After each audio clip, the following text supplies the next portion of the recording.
कोपरगाव शहरातील सार्वजनिक जागेवरील अतिक्रमणे 10 मार्च 2011 साली काढण्यात आली। सुमारे 1500 अतिक्रमण काढल्याने शहराचा कोंडलेला श्वास मोकळा झाला होता। मात्र या अतिक्रमणामुळे अनेक छोटे छोटे व्यावसायिक उद्ध्वस्त झाले।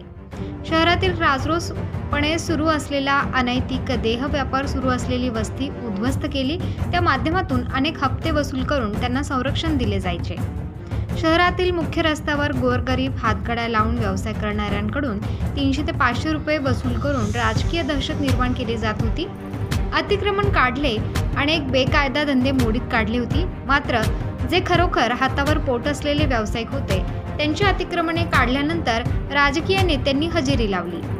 मगरीचे अश्रू डोळ्यातून काढून लवकरच तुमचे पुनर्वसन करण्यात येईल, त्यासाठी वाटेल ते प्रयत्न करू। तुम्हाला खोका शॉप करिता जागा उपलब्ध करून देऊ। नवीन कॉम्प्लेक्स बांधू, त्या ठिकाणी विस्थापितांचे पुनर्वसन करण्यात येईल। हॉकर झोन उभे करून त्या ठिकाणी हातगाड्या लावण्याची सोय करू, अशी एक ना अनेक आश्वासने दिली गेली। दरम्यानच्या काळात नगरपालिकेच्या 2 व विधानसभेच्या 2 निवडणुका या मुद्द्यावर लढल्या गेल्या। राजकीय सोयीसाठी नेते एकत्र येतात, मात्र सर्वसामान्य जनतेला न्याय देण्यासाठी फक्त आश्वासने दिली जातात। आता पुन्हा एकदा नव्याने अतिक्रमण मोहीम आखली आहे।